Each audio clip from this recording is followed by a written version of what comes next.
8 veículos de manifestação da consciência. Depois, uma análise descritiva com cinco ângulos diversos, que são os resumos dos fatos. Depois, uma análise sinótica, que se desenvolve em 5 blocos. Esses são mais complexos. Cada bloco tem 3 aspectos de abordagem.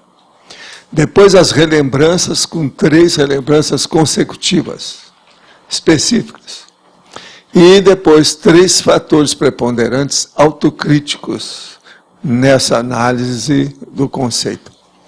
Agora, no fim, nós falamos, segundo a conscienciologia, a projeciologia, as ocorrências conscienciais tendem a se repetir sob padrões próprios, embutidas entre si, cada vez mais, em linha complexa interminável.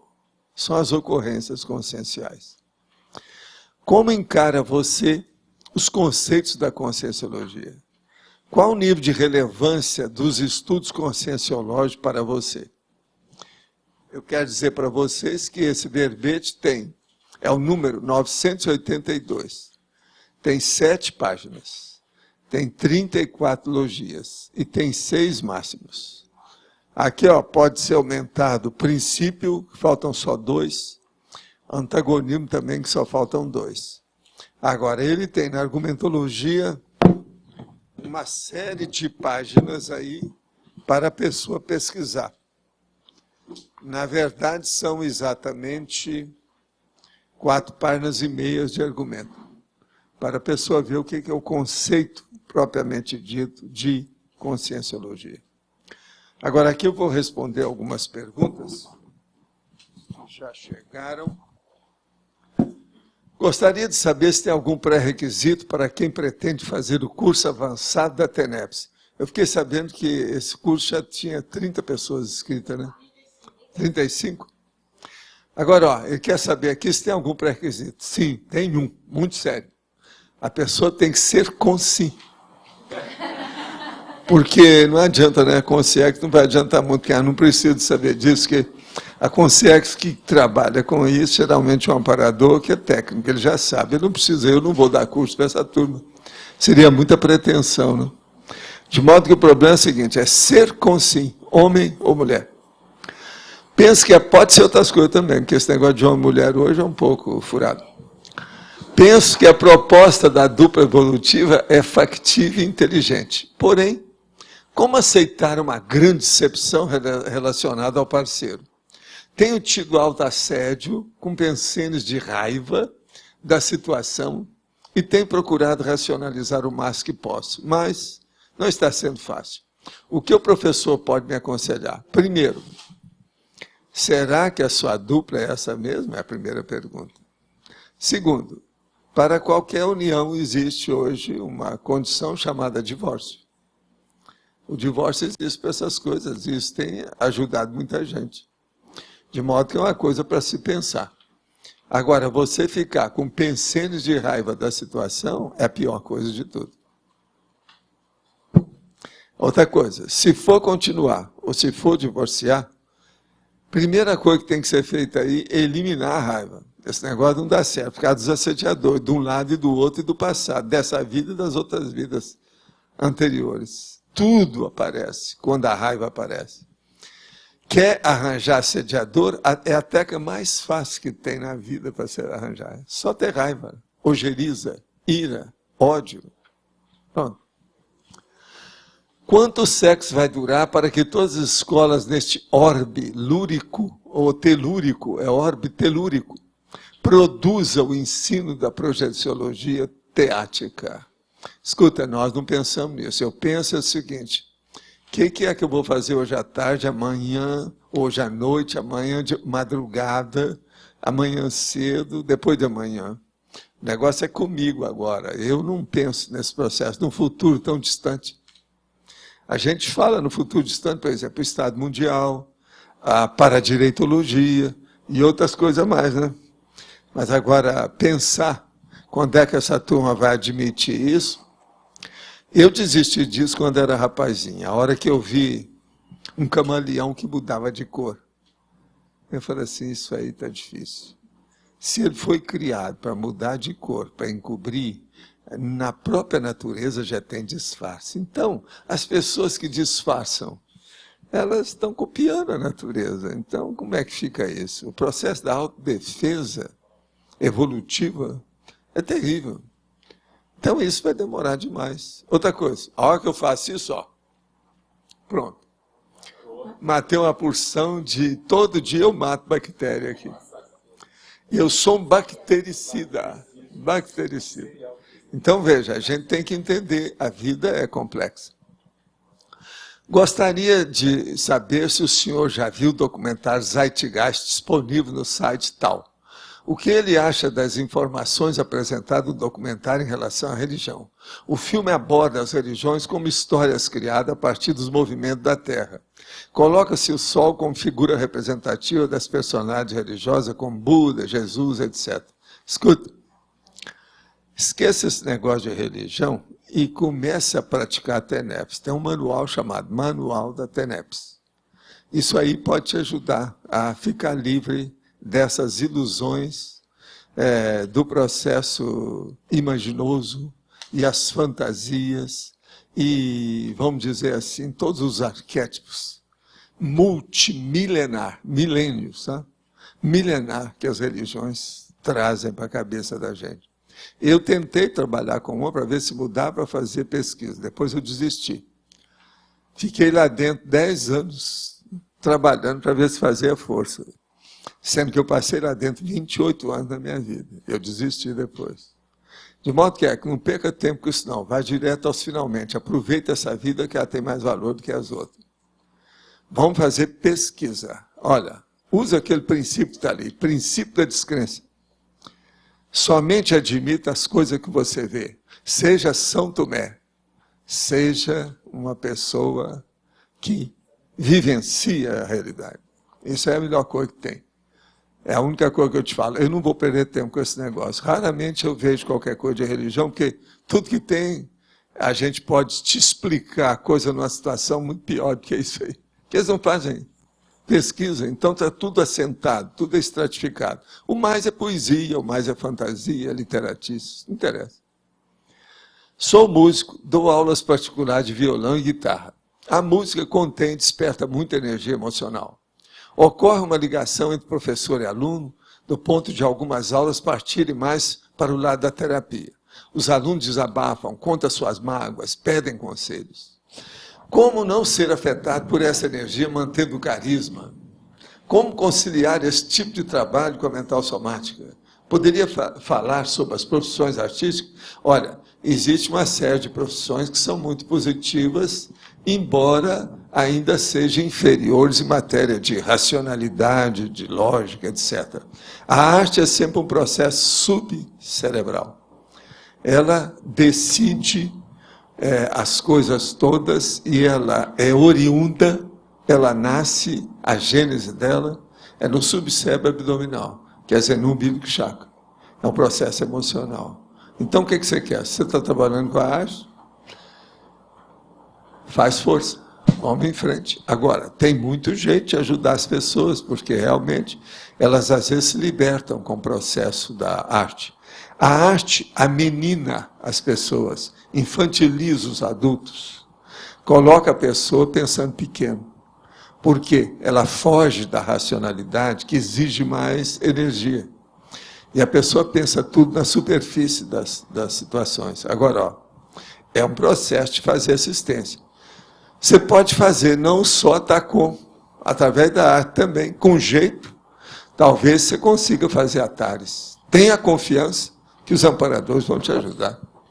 Perceba que alguns movimentos oculares, com as pálpebras fechadas, predispõem e desencadeiam fenômenos como EV, clarividência viajoura e projeção.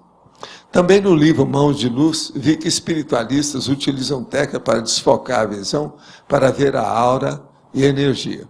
Qual a relação do movimento ocular com o fenômeno psíquico? O movimento ocular ajuda, mas não dê valor para isso não, porque o processo maior é o seguinte, com os olhos, você vê antes de tudo muita movimentação de forma, ou vê as cores das coisas. Isso tudo tem uma influência enorme da imaginação e da autossugestão da pessoa. O problema todo é a clarividência, que você olha a coisa assim, fecha as pálpebras e continua vendo. Isso é clarividência. Muito melhor do que os olhos. Coisa muito mais avante, à frente, evoluída, aperfeiçoada. É um outro sentido que a gente tem, que é o parapsiquismo de vários tipos. Eu queria dizer para vocês que tem as atrações para toda criança ser feliz. É a exposição interativa que o CAEC vai patrocinar lá no Shopping Center, nos dias 11, 12, 13, 15, 17, agora desse mês. Vai ter uma exposição interativa sobre contação de histórias, brinquedoteca. O evento é gratuito. Agora, ó, eles estão precisando aí da Conscienciologia, gente da Sinvex para ajudar a turma e pessoas presentes para ajudar. Quem é que pode ajudar? É do dia 11 ao dia 17 desse mês. É só entrar em contato. Ó, quem quiser está aqui. As atrações do JL Shopping. Vale a pena ver isso aqui. É interessante. Agora, outra coisa que eu queria aproveitar aqui para falar para vocês. Eu estou aqui com um jornal, que é o Estado de São Paulo, agora do dia 5, dia da eleição, que tem aqui uma análise com uma entrevista com a grande personalidade do país. É um gramaticógrafo chamado Domingos Pascoal Segala. Esse homem é muito bom. É um dos grandes gramáticos do Brasil. Agora, ele, então, fala uma série de condições, algumas eu assino embaixo, outras eu sou contra. Não estou de acordo com ele, não. Mas cada um tem suas opiniões. Ele está com 88 anos, é o pioneiro da gramática brasileira atualmente para várias pessoas. E ele quer mais ousadia na reforma ortográfica. Isso aí eu estou de acordo com ele, que é o que eu falei, que ela é muito covarde, muito tímida, muito débil, muito fraquinha. Agora, o que é que se passa? Ele é uma pessoa séria. Ele diz que essa reforma é muito tímida e superficial. A nossa ortografia com a espanhola é das mais avançadas do mundo. Ele está certo, estou de pleno acordo com ele. Agora, o que eu vejo é o seguinte, ele é fraquinho ainda, porque a biblioteca dele só tem 5.000 títulos seletos. Os caras de literatura só lá de Ipanema, lá daquela turma lá do Sábado Doide, e aquele outro lá que tinha as coisas, eles tinham mais de 25.000 livros. O próprio Pontes, só se pegar a literatura dele, ele tinha mais do que isso. Eu mesmo tenho mais do que 5.000 livros, que a gente doou, né? Quer dizer, eu tinha mais do que... Sobre literatura, sobre gramática, isso é pouco. Agora, o que eu vejo também é o seguinte, ele fala aqui que ele é muito moroso na leitura. E ele gosta de pelejas de futebol. Engraçado que ele está usando a palavra peleja. Tá? Ele usa as palavras tudo certinho, bonitinho aqui. Ele é 100%. Tem ele aqui, é muito simpático, esse homem. Fora de série. Agora, ele é um pouco isolado das coisas, ele não participa de nada, ele segue a vida dele. Mas agora, ele tem livro que é um best-seller em matéria de gramática, vocês sabem. Tem uma gramática dele, a novíssima gramática, é fora de série. E ele parece que andou fazendo também um dicionário. Quem quiser ver, esse homem é um dos grandes do Brasil em matéria de português. Segala, que é o nome dele. Uma outra coisa que eu queria dizer para vocês hoje é o seguinte, 2 fatos ajudam a compreensão alheia a respeito dos conscienciólogos. Isso eu estou falando agora para responder essa pessoa que está preocupada quando é que a conscienciologia vai ser entendida. Eu quero te dizer que tem 2 coisas muito boas que ajudam o entendimento da conscienciologia. Primeiro, as pessoas quando ficam mais de idade, depois da 3ª, 4ª idade, elas mudam e quase sempre admitem muitas coisas que elas não admitiam. Eu já falei aqui para vocês que nesses 8 anos eu já vi 16 pessoas, homens e mulheres, que chegaram a isso. Que há 40 anos falavam uma coisa, hoje elas aderiram ao processo da conscienciologia. Uma boa parte antes de dessomar. Né? Então, a segunda coisa que tem é a dessoma. Isso também ajuda demais, pessoal. Não, vocês estão rindo, mas tem um aspecto prático. Que ela dessoma numa próxima vida, já está mais preparada, já não vai ser tão antípoda, tão antagônica, não é isso? Da situação. Então, vale a pena. Quem é que está aí? Você pode falar, Roberto. Sobre esse documentário Zeitgeist, que o rapaz falou, eles tentam fazer uma analogia com aspectos da astronomia. Eu olhei aquilo lá, achei meio duvidoso, eu passei para o Jânner, eu não vi se o Jânner me deu resposta ainda. Porque eles fazem uma série de analogias das várias religiões com fenômenos... Certo, mas agora veja, é o heliotropismo. O heliotropismo é uma coisa que as plantas, quando a gente já era planta, já tinha interesse nisso. Então é o processo do Sol, é o girassol. Então tem muita gente que ainda está na base do girassol. A cabeça é um girassol. Uma vez eu falei isso, o cara falou assim, não, até que é bonito. Eu falei assim, é, muito bonito, é um processo artístico. Então, veja, é um processo de pavão, né? Ser bonito é um problema de pavão, é um processo subhumano. Pessoa que dá muito valor à estética nessa dimensão, Roberto, presta atenção, qual a sua opinião? Não pode ser uma pessoa muito inteligente. Não, vamos raciocinar. E eu estou falando de estética, beleza. Uma pessoa que dá valor demais para a estética nessa dimensão não pode ser muito inteligente. Não tem lógica isso? Aqui tudo é imperfeito. Como é que vai ter estética para valer? Não tem. Bobagem isso. Até Allan Kardec entrou nessa, coitado. Ele escreveu lá sobre a teoria da beleza. Pelo menos, né? Tentou. Né? De modo que isso é uma coisa seríssima. Estética, beleza. A gente tem que cuidar disso. Por causa do processo da higiene, a profilaxia. É um processo também de estética, né? De beleza, de a homeostase, a imunologia. Geralmente a imunologia é mais estética do que a sujeira. Pode olhar. Eles já tentaram fazer obra de arte com tudo quanto é tipo de lixão. Não fica bom. Não dá certo. Mas não adianta falar, artista é teimoso, né? Eles querem fazer tudo. Se há uma novidade, ele quer entrar nisso. Então, como é que fica? O carnaval do Holocausto, que queria exposição do tema do Holocausto foi proibido. Pois é. Aquele que eu escrevi do quintal, era o quintal. O cara também com um nome desse, não, o que é que eu queria? Que eu tinha que ir para o quintal mesmo, não tinha jeito. Agora, quintal é aquele negócio da Carmen Miranda, fora de série. E eles, então, para falar sobre a República Bananeta, ou a República da Banana, colocaram banana em cima da cabeça dela. Hollywood. E ela toda feliz. Tudo vendeu para Chuchu, ficou célebre no mundo inteiro e tal. Mas agora, República da Banana. E ela rebolava com as coisas todas com banana na cabeça. Eu vi isso tudo e não podia combater nada. Gente, ela está em Hollywood. Agora, o melhor da história, ela não era brasileira, não. Esse aqui é o melhor também. O povo ia falar, mas não fala nada, não. Não seja tão nacionalista que ela é portuguesa.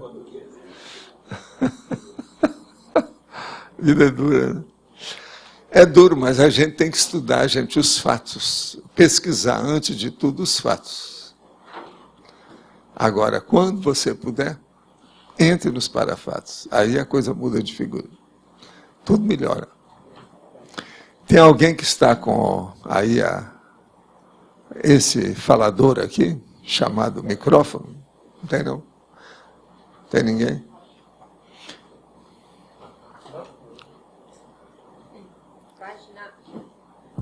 Página 88, você faz uma análise aqui, não, você fala no item sinopse da análise sinóptica.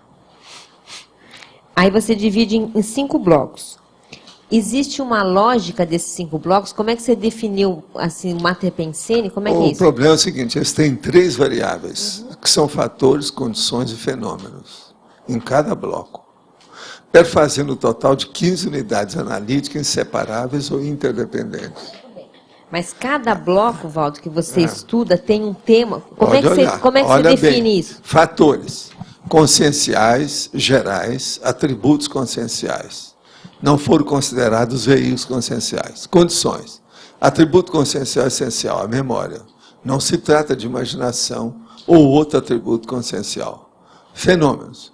O fenômeno mnemônico essencial, a auto-retrocognição extrafísica. Não se trata de simulcognição nem auto-precognição. Agora, depois, fatores. Estado consciencial geral, o estado alterado da consciência. Não foi na vigília física ordinária. Então, veja, olha bem. Aqui, ó, o primeiro, atributos conscienciais. Segundo, o estado alterado de consciência. O C, o primeiro tempo consciencial, que é o presente. O D, o segundo tempo consciencial, que é o passado. O E, o projeto consciente recorrente, a projeção consciente recorrente, que é o fenômeno consciencial padrão. Então, ó, tudo são nuances da sinopse do processo que a conscienciologia estuda. Agora, o conceito nosso, tudo é derivado desses fatos, dessa realidade. E alguns parafatos, né? Porque muita coisa disso aí entra o parafato também. Agora, observa cada um deles, os fatores, as condições e os fenômenos. Como é que ele é bem específico. Agora, estuda para a pessoa pensar. O que eu falo na sinopse? Fala assim, cada nuance dos fatos há de ficar bem evidente e definida. É isso que eu estou tentando mostrar. Definição.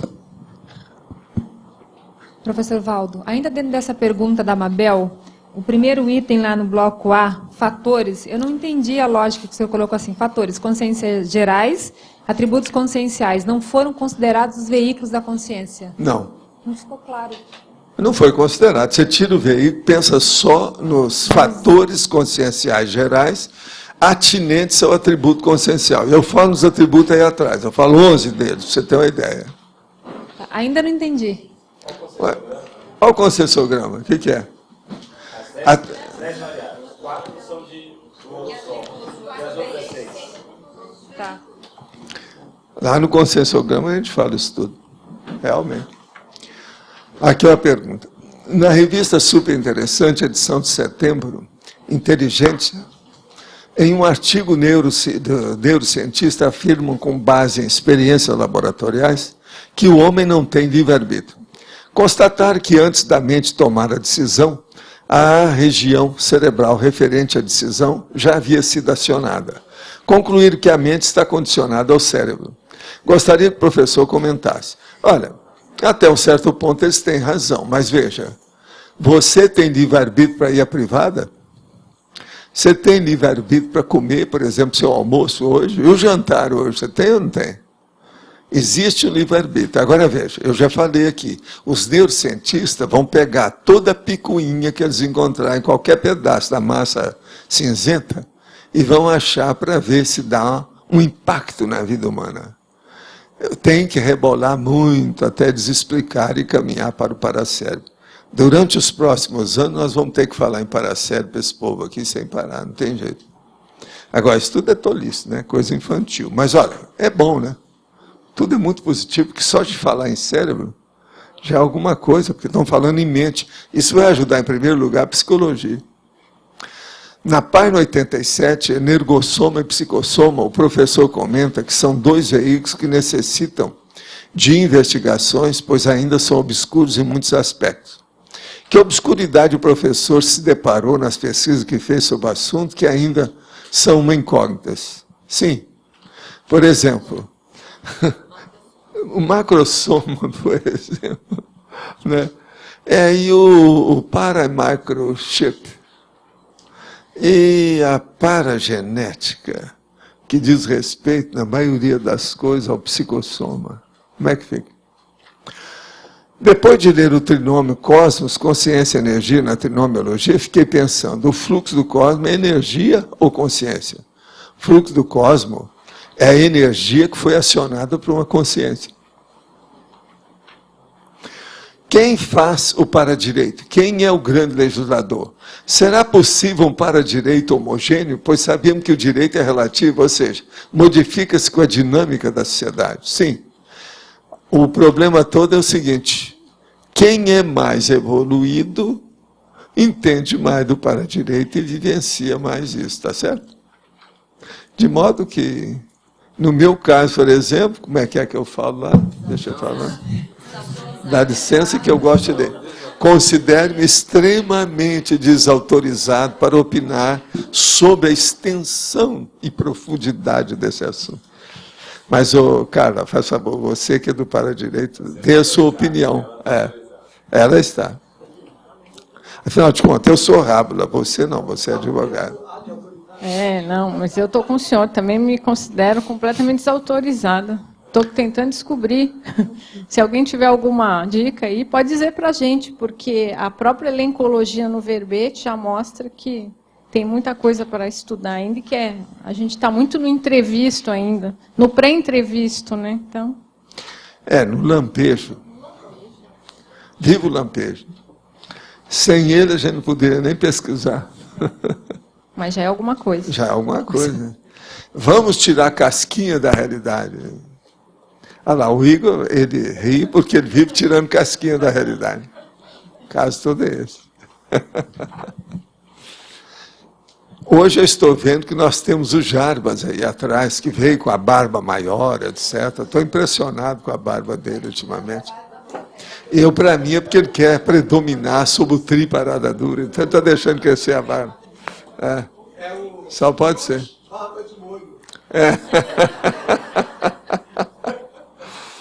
Caso todo é sério. Me conta, tem mais alguém aí? Com verbete na mão e numa mão e o microfone na outra? Como é que é, Eliel? Você já leu isso aí? Acho que vocês hoje estão assim, recebendo o impacto por causa das 7 páginas do verbete. Eu já vi, não pode trazer verbete muito longo, que o povo recua, sabe? 7 páginas. Mas, olha, vamos estudar bem as coisas do jeito que estão. Uma coisa aqui que está, que nem sempre eu falo desse jeito, e eu estou chamando a atenção, é que nos atributos conscienciais eu falo sobre a atenção, mas eu coloco a concentração junto. Então eu ponho assim, atenção concentrada ou concentração da atenção, que é a atenção dentro da experimentologia. Isso aí é para a pessoa pensar. Por quê? A autoconcentração mental é o primeiro atributo mais sério na vida normal da pessoa. Agora, quando a gente põe a atenção concentrada, a coisa é mais séria ainda, né? Agora eu falo, associação de ideias, ou a visão de conjunto prioritária. Comparação, o nível de comparação lógica ou, associação de ideias. Então, nós estamos vendo aí compreensão.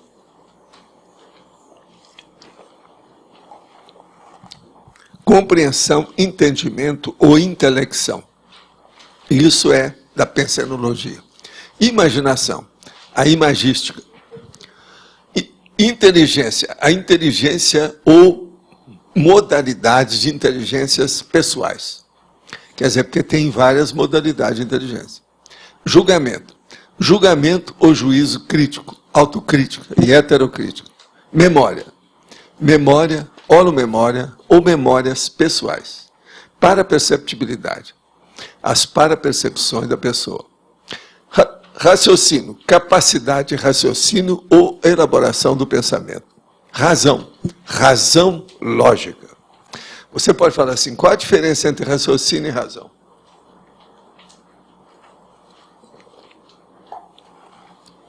Como é que nós podemos falar sobre isso? Raciocínio é um processo.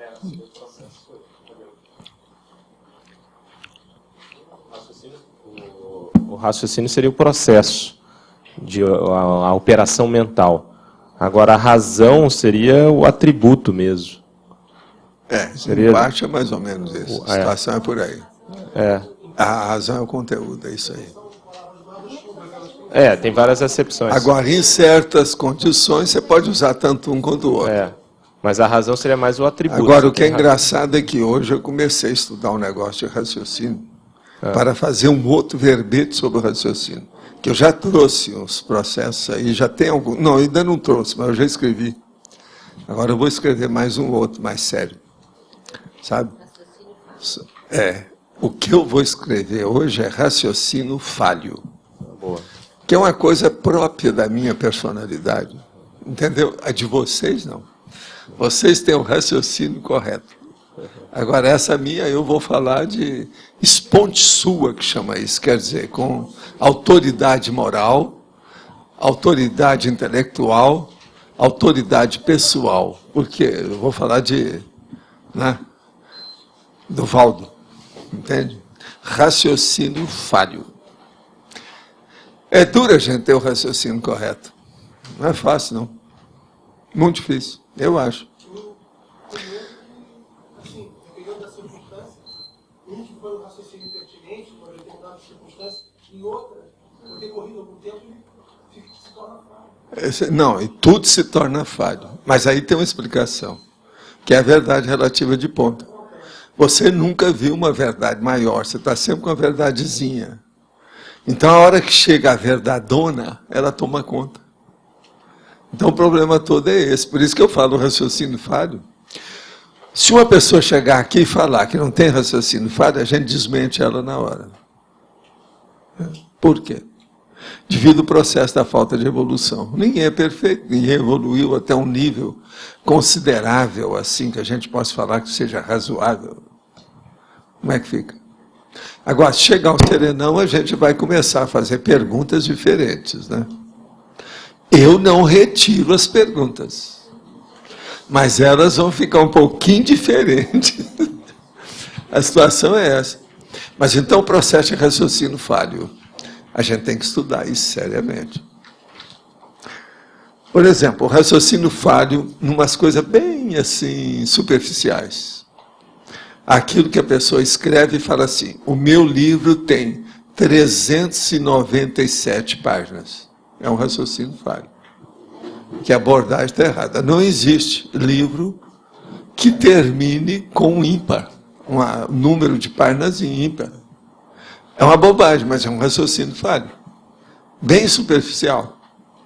Mas de uma lógica terrível. O que vocês acham? Se for no detalhismo, assim, como esse que o senhor apresentou, como vão ser mais evidenciadas as falhas, as lacunas? Aqui, ó, raciocínio falho. O Saccone, ou Ceccone, esse cara da... Luiz Saccone. Isso, Gramática. da gramática. Ele então publicou, e a revista lá publicou, e hoje tem um livro com todos os dados. Aquilo é o máximo. Vai ajudar muita gente. É muito bom. Já a nova ortografia, tudo isso. Mas ele lá está afirmando com todas as letras que cacófato são só aqueles de alta expressão que mexa com o processo, por exemplo, pornográfico ou qualquer coisa. O resto tudo não interessa. Tem que esquecer. Bem o que o senhor falou de esponte sua. Esponte sua. Na visão dele. Na visão dele. Agora veja, mas é um raciocínio falho. Por quê? Fica feio. Agora vamos, então, fazer uma listagem de quais são os cacófatos que ele acha que são pornográficos. Por exemplo, a hora que eu falo assim, por 1000 razões, ou senão eu digo, por razões lógicas, isso é pornográfico? Ele não fala. Então, veja, há uns processos errôneos nisso aí. Agora, se vai falar, o que eu estou falando aqui do ponto de vista lógico da consciência e esse conceito, via de regra, muita gente pensa assim. Esse seria considerado? Pois é, mas isso já complicou tudo. É o porco seguinte. Então, veja, foi por isso que lá no manual de redação eu coloquei uma série deles, se a pessoa ver como é que é. Tem os superficiais, tem os medianos e tem os profundos.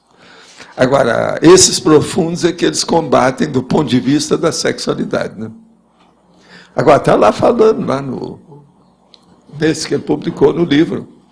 Esse aí que tiraram aí milhares de exemplares, muita coisa que foi publicada com aquilo. Então é assim que eles pensam. Agora, veja, eu sempre achei, desde rapazinho, que os professores evitavam isso, porque eu vi isso no ginásio. Eles evitavam isso porque eles não sabiam, eles não tinham paciência de estar olhando quando é que aparece um cacófato ou não. Então, o melhor é passar por cima. Não, a gente admite, todo mundo admite, então aí não tem trabalho com isso. Quer dizer, lá no fundo é uma lerdeza, é uma preguiça mental, preguiça intelectual, qualquer coisa nesse sentido. Mas agora veja, vocês não acham que isso aí é uma coisa de raciocínio falho? Então são coisas assim simples que eu quero ver se relaciona algumas para colocar como exemplo. Está ali. Passou aqui na mão, aqui. Aqui. Na Veja dessa semana, fizeram uma chamadinha sobre a UNILA aqui em Foz. Então, falando assim, olha, o projeto do Oscar Niemeyer para a UNILA em Foz do Iguaçu, sendo que são 10 mil alunos, sendo 5 mil brasileiros e 5 mil da América Latina. Como é que seria o adequado aí? Porque brasileiro é da América Latina. A frase estava justamente assim. Então, fica inadequado, né? 5 mil brasileiros. Não, mas é que eles já estão viciados por causa dos Estados Unidos. Estados Unidos da América. Mas nesse caso... Então, americano, eles acham que é só lá dos Estados Unidos. Mas tá ainda é o conceito lá. Agora, no caso, 5 mil brasileiros, mais 5 mil latino-americanos, brasileiro é latino-americano. Não, nós está lá somos, na Veja dessa semana. Nós somos, no caso, latino-lusitanos. Então, deve ser isso que ele quer isso dizer. também é um raciocínio falho. Não, né? eu vi lá, mas que se eu for olhar isso, qualquer revista aí nós vamos achar alguma coisa. Não tem jeito. Os livros têm que tirar as revistas. É muita coisa. Poderia explicar como a conscienciologia vê a depressão? A depressão, ela existe sob vários aspectos. Em primeiro lugar, está na moda. Então, a própria psicologia não fez nenhuma profilaxia sobre isso. Então, hoje, a coisa mais normal que tem, você está vendo duas moças conversar, então ela fala assim, minha filha, estou numa depressão. Isso, então, está na moda. O nome que eles dão é deprê. Então, agora, o que se passa? Esse é o aspecto mais suave da situação, a depressão light.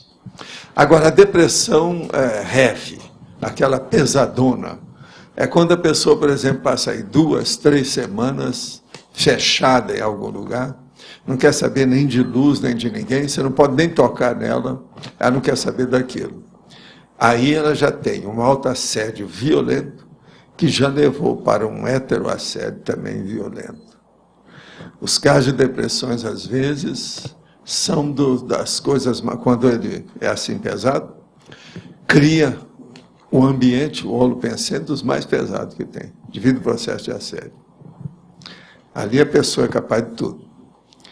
O caminho da depressão, quando chega num nível desse, pode levar ao suicídio. Todo mundo já sabe disso. Agora, o que se passa? Isso tudo é rotulado como depressão. Mas há uma série de, vamos dizer, comorbidades nisso, e uma série de condições também de doenças mentais que envolvem esse processo. Até que ponto, por exemplo, que a megalomania chega num ponto que a pessoa tem uma frustração, leva a pessoa para a depressão. Um caso de esquizofrenia, às vezes, quando está naquela fase maníaco-depressiva, no caso, está na fase maníaca e a pessoa vira deprê, que é a bipolaridade. Então, isso tudo é depressão até um certo ponto. Agora, o que eu vejo é o seguinte, depressão quase sempre, antes de mais nada, como a maioria das doenças mentais, diz respeito à falta de higiene consciencial. A pessoa não tem higiene consciencial, ela entra no autoassédio, o autoassédio predispõe o heteroassédio, a pessoa às vezes fica numa condição de semi-possessão. E a depressão, então, aí é que se instala pior num caso desse. E isso é muito comum por aí afora. Tem gente que está precisando de microfone aí atrás. Aí, a depressão, ela tem um fator genético também, não é isso? Tem, mas olha, o que é que não tem fator genético em matéria de doença mental? A maioria tem. Primeiro tem um fator genético de predisposição. Depois tem a paragenética da pessoa, que às vezes está falhando. Não conseguiu superar a genética, então aquilo aparece. Agora, o fator genético em depressão, às vezes, ele é muito forte. Principalmente se a coisa ocorre com a mãe, por exemplo, que era deprê. Aí vem uma filha, por exemplo, diretamente, isso aí às vezes é muito comum. É dos fatos mais comuns que tem, o genético. Mas agora o problema é que se uma pessoa ela é inteligente e ela quer melhorar, ela consegue superar esses processos todos até sem medicamento. Agora, tem que ser, primeira coisa, querer mudar. Porque tem muita gente que às vezes se auto-vitimiza, não quer saber disso. Né? Ela se sente bem. Você sabe que tem gente que se sente bem com doença. Né? Existe até nome desde a antiguidade em cima disso, né? Vocês sabem aí. A mania de doença, a situação toda. É a hipocondria. Isso é antigo. Desses nomes de doença que tem por aí, a hipocondria é um dos mais antigos como nome. É antigo. Você veja, a ciência, a religião, a própria medicina, a ciência de modo geral, a psicologia, eles não conseguiram tirar essa hipocondria da frente. Isso ainda tem até hoje, ainda se fala na história. Agora, é uma das coisas mais antigas que tem. É terrível pensar numa coisa dessa, mas é um fato. Agora, por quê? Mania de doença. Tem gente que fica enfoguetada com qualquer desequilíbrio, né? Se sente bem com isso. Que é um processo que é a saudade, nós chamamos, que é a nostomania da baratrosfera. É a síndrome da abstinência da baratrosfera. Até um certo ponto, em parte, é mais ou menos por aí. Né? Mas agora, gente, outra coisa que tem aqui também é o seguinte. Nós falamos aí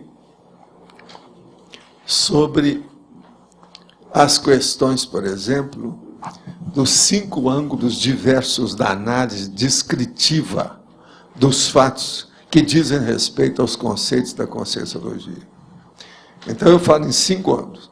Projetabilidade. A consciência intrafísica hoje se projeta com lucidez. Retrocognição. Durante a projeção lúcida, a consciência vivencia determinada retrocognição extrafísica. Ressono. A retrocognição extrafísica enfoca a existência humana anterior, pessoal, da consciência projetada. Evocação. A ressoma anterior relembra, ou relembrada, evoca a projeção consciente humana experimentada àquela época. Projeção. A projeção consciente ocorrida naquela existência humana prévia focaliza justamente o fenômeno da projeção consciente. Então, vocês veem aí os ângulos de análise descritiva de um processo desse. Agora, antes disso, eu falo. A complexidade da vida, das manifestações conscienciais, exige a análise de todas as minúcias possíveis, os fatos sutis envolvendo a consciência, a fim de se evitar a confusão entre as ocorrências e, assim, possíveis erros de abordagem. A racionalidade indispensável aqui traz como compensação final a logicidade, sem dúvida, persuasiva. Foi aí, então, que eu mostro esses exemplos práticos específicos dessa descritiva, que é esse trecho aí que eu estou falando da descritiva, com esses 5 ângulos diversos. Professor? O professor enumera 11 atributos da consciência e 4 veículos de manifestação. Os veículos em si estariam cada qual relacionado a determinado atributo? Se assim, como fazer essa classificação? Se não, a relação atributo-veículo. Olha, isso aí é relativo e não é bem assim, não. Os atributos diz respeito à consciência em si.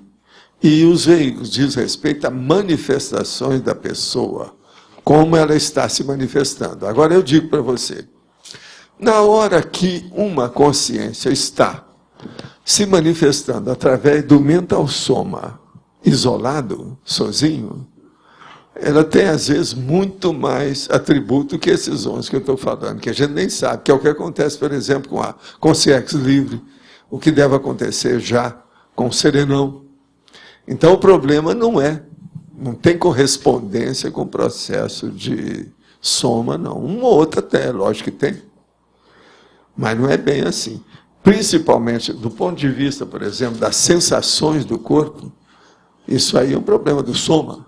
É outra coisa. Agora, os atributos conscienciais que nós estamos falando são os abstratos, a coisa mais séria, consciencial propriamente dito. Quem é que estava aí? Você pode falar. Eu queria voltar à depressão. Para a instalação da depressão, no caso da bipolar, eu acho que não seria só uma vida, eu acho que é um processo que vem de muitas e muitas vidas, porque... Bem, mas eu acho também que a pessoa pode adquirir isso numa vida só, devido a determinados fatores predisponentes. Aí entra a genética, a mesologia, o ambiente, a imitação. A imitação, o macaquear. Sei, eu já vi gente que imitava a doença do outro totalmente. Quando tem a constatação que tem um autoassédio, um heteroassédio provocado pelo auto, né? Mas aí se torna um grupo, né, que já se manifestando aí, né, junto com essa consciência, não?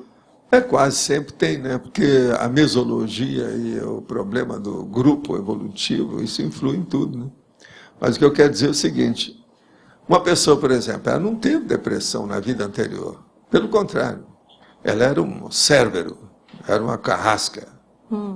Ela pode vir agora num corpo mirrado, que não é igual àquilo que tinha, que a pessoa era muito forte, um homem, por exemplo. Aquilo vai dar um acabrunhamento nele. Mas eu já vi gente assim. Um acabrunhamento, uma frustração, que ele não tem saída, né? Aquilo não tem solução, né? Ele sabe que aquele corpo ele vai ficar com ele, não tem jeito de mudar. Aí a causa agora principal... veja, antes ele era um cara macroesplâncton, um gigante, entende? Agora o melhor da história. Ele não lembrava, por exemplo, tem um caso desse que eu acompanhei junto, ele não lembrava que tinha um corpo grande, mas ele sabia que tinha tido um corpo grande. Entende? E aquele corpo que ele tinha hoje, aquilo não se manifestava, não era o ideal, não era o que ele queria, aquilo era totalmente contra. Num caso desse, a pessoa tem tanta relutância, ou vamos dizer assim, tanto antagonismo ao próprio corpo, como tem lá no Cristo Espera por Ti, a hora que ela dá o conta, porque vai ter um corpo de homem. A situação é mais ou menos a mesma. Sim. Aí entra também a questão do orgulho, né, do egoísmo, né, tudo isso aí.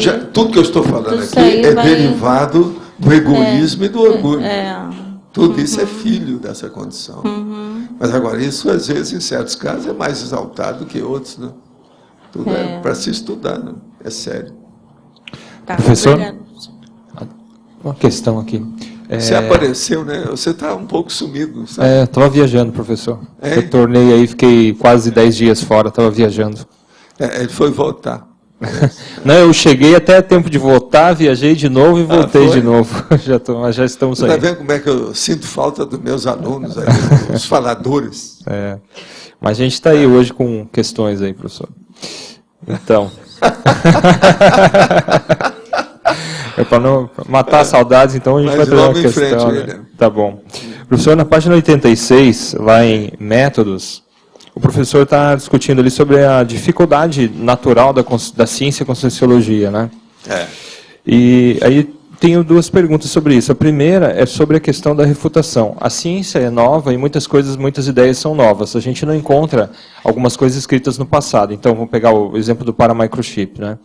Agora, como que o professor faz para, na sua metodologia hoje, já que hoje o senhor é o propositor, e a gente tem dificuldade em refutar? Eu, por exemplo, não sei dizer nem se eu tenho um paramicrochip, tanto mais investigá-lo. No processo de dedução, a pessoa tem que se mexer e ver o que faz, e deixa para lá. Se aquilo der muito trabalho, passa para outro objetivo de pesquisa, outro objeto. Esquece esse. Vai em frente com outro. A gente ainda, eu pelo menos tenho muita confusão. Um tempo atrás, o professor numa tertúlia fez alguns comentários e eu entendi uma projeção que eu tive uns 2, 3 anos, quando o professor comentou aquilo. Então, eu vivi o fato, mas não consegui dar entendimento para ele. Pois é, mas a projeção é coisa complexa. Você veja, eu escrevi um livro, 1000 páginas sobre isso. Outra coisa, estudei 19 anos para fazer esse livro, para ver se dava uma certa luz, pelo menos para mim, para a próxima vida. Que eu já vou pegar, não vou precisar de gastar 19 anos, que eu já fiz a próxima vida. O livro Projeciologia, na próxima vida, tem para ler. Para ver, vai me ajudar. Calma, o microfone. Aqui. Não é o não? É o geral. Alô, alô, não. Esse aqui Aqui tá bom. Esse aqui está bom. Mas olha, está mais ou menos claro isso aí para você? Como é que é? Eu até entendi, professor, mas, por exemplo, uma ciência, né, para ela se desenvolver, uma das questões mais importantes é a refutação. Então, no caso da conscienciologia, a gente vai, vamos dizer, a refutação nossa, ou que a gente possa investigar. Fazer com a pessoa é o seguinte, ó, pega o princípio da descrença e te vira. Como é que é? Te vira, o doutor te vira. É a melhor coisa que a pessoa vai fazer. Pega o princípio da descrença. Então, a pessoa, quando começa a se enrolar muito com as minhas coisas, eu falo assim, me esqueça. Olha alguma coisa que seja mais importante para você. Você vai chegar lá.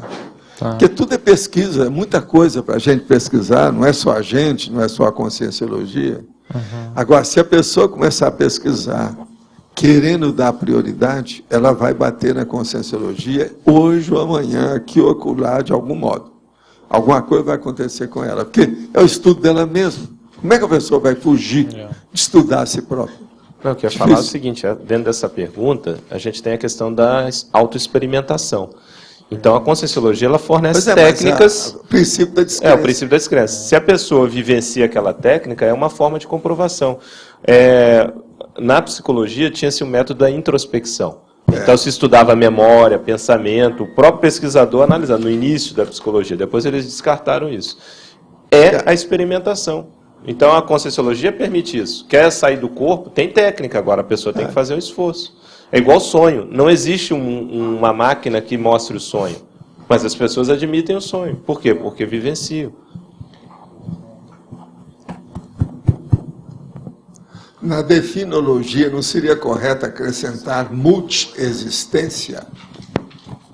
Vamos ver o que é que eu estou falando aqui. Construto aplicado ao estudo executado nos atributos conscienciais, veículos e fenômenos conscienciais multidimensionais. É multidimensional, mas olha, o multidimensional já entra o processo da Seriec, já é multiexistencial, né? Foi por isso que eu não coloquei. Vai ficar mais fácil, porque já está complexo aí. A tendência foi essa. Agora, pode se acrescentar, né? Pois é. Eu tentei ver se abordava com mais detalhes alguns aspectos básicos do processo da consciência. Quem queria falar? O Roberto aí? Em outras listagens, havia menção do atributo vontade, intenção. Nessa listagem, não. Não, eu só peguei 11. Pegou, não foi assim um critério... Não, é de propósito. Você olha bem que esse aí todo tem sua razão. Esse tem um objetivo. Tá certo. Que olha, quantos atributos são? Pois eu não sei. Eu até estava olhando aqueles 20 ali. O critério de considerar um atributo intraconsciencial, por exemplo, o princípio ali, o princípio da descrença está colocado como um atributo. Na realidade, é a pessoa usar esse... É mais da experimentação. Pois é. Agora, o problema é todo o seguinte. Quais são os atributos serenão? É aquilo que eu falo. Eu não sei. Não dá para saber. Tem coisas dele que eu não entendo. Esse negócio, por exemplo, dele se manter anônimo. Esse atributo do anonimato, para mim, é uma das coisas mais transcendentes que tem. Como é que a pessoa se mantém anônimo com essa super comunicação e informação interneteira que nós temos? Tudo hoje é ciscado. A coisa é séria. Agora, Locha, eu queria te perguntar, você viu que no dia da eleição o jornal trouxe aí que um dos que você conhece aí foi preso o dia inteiro? Você viu aquilo? Fiquei sabendo. É? Também? Ah, é? E ela que foi eleita, tudo. Primeiro lugar.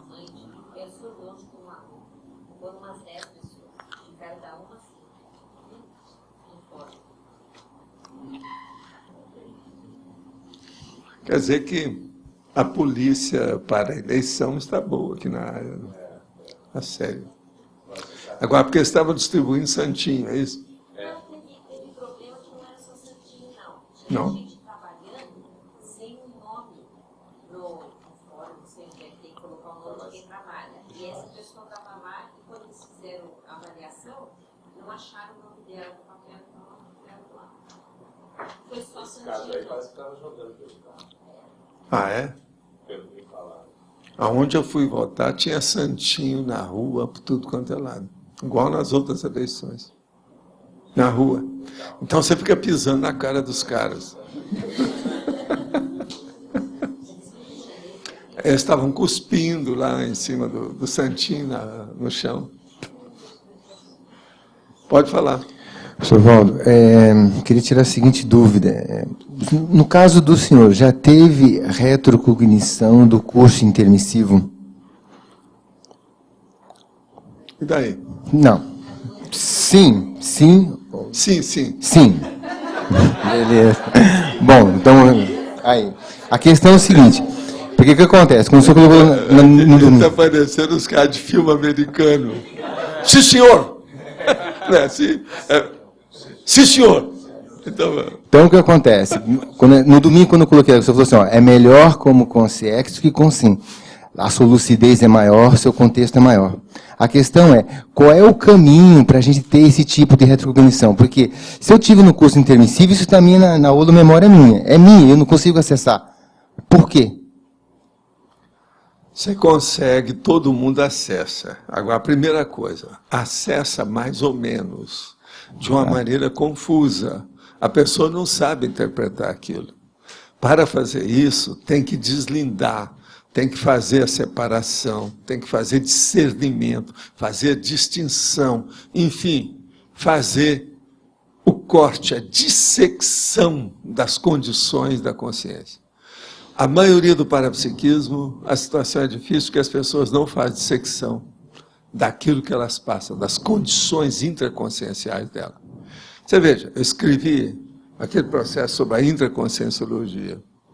Fiz aí o livro Projeciologia com tudo quanto é detalhe do fenômeno em si. Já descrevi, por exemplo, o processo. Você está na vigília física ordinária, você entra na hipnopompia, no caso a hipnagogia primeira, depois você entra no sono, você pode sair de uma descoincidência, você pode fazer uma clarividência viajoura, você pode fazer até um resgate de uma consciência extrafísica, você pode visitar uma comunex extrafísica, enfim, comunex, né, de modo geral. Depois, você pode voltar, você vai ter hipnopompia, depois você vai acordar, vai se despertar para a vigília física ordinária de novo. Ou tem muita dificuldade com tudo isso. Lá no meio acontece um sonho, é um pesadelo, às vezes é até tem uma projeção, mas é uma projeção pesadelar. A pessoa mistura, está confusa, é sempre consciente, ela não tem lucidez. Então o problema sério é o seguinte, é manter a lucidez dentro da projeção de consciência contínua. Isso é a coisa mais difícil que tem. Até por isso que as pessoas não têm retrocognição.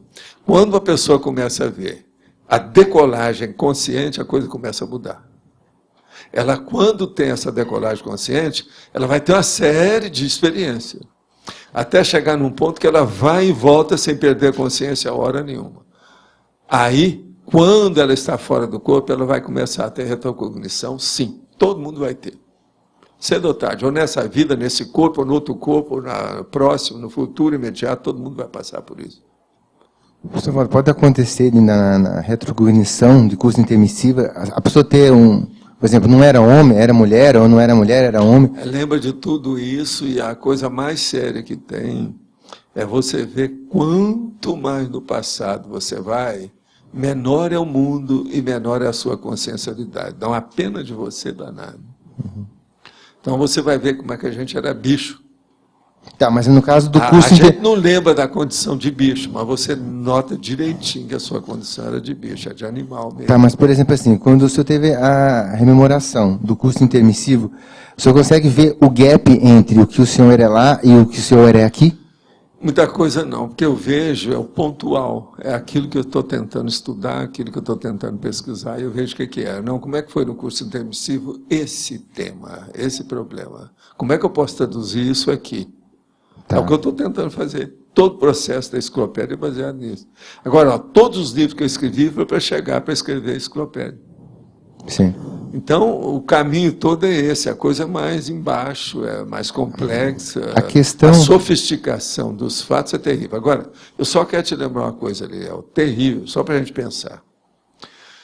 Você já pensou quantos milhões de anos que eu e você fomos bichos praticamente sem lucidez nenhuma? E a gente está mais acostumado com essa condição do que ter esse negócio de lucidez. A maior prova que tem é a hora que nós temos um instinto, essa tendenciosidade, por exemplo, de pensar mal. Isso aí é o problema do bicho dentro da gente. Por quê? O bicho tem que pensar mal, o sub-humano, para poder sobreviver. É um processo de autodefesa, não tem jeito. Agora, já pensou? A gente vai e volta, vai e volta, vai e volta. O bicho, então, por exemplo, olha bem o inseto. Olha bem esses micro-organismos. Olha uma larva, como é que é. Agora, veja, quantos milhões, eu estou falando milhões, mas será que são trilhões? Eu não sei. Será que cada um de nós aqui tem quantos trilhões de séculos? Como é que fica? Agora, como é que fica toda essa vida organizada, praticamente da matéria que não pensa? O vegetal. E agora a gente vem e a gente quer começar a pensar nas coisas tudo com seriedade. Por isso tem que ter mesmo esse monte, essa fieira toda de desajustes, de perturbações, de doenças, de psicopatias, doenças mentais, isso tudo. Isso é normal. Mas aí no caso... É de esperar. Para mim, se a gente foi gerado desse jeito, é para acontecer isso aí, não tem saída. Então agora o problema é nosso. Olha a lucidez. Dê mais valor para a racionalidade. Pondera tudo e risca aquilo que não presta. Use aquela expressão que eu uso. Se uma coisa não presta mesmo, não adianta fazer maquiagem, não adianta dourar a pílula, não adianta edulcorar, passar um caramelo em cima, caramelar a coisa para ficar melhor, a amargura. Tem que enfrentar a situação e acabar com isso. Agora, nós temos uma mania de colocar um estereótipo, um rótulo, alguma coisa para maquiar. É um tal de fazer as coisas. Por que é que não vai direto ao finalmente?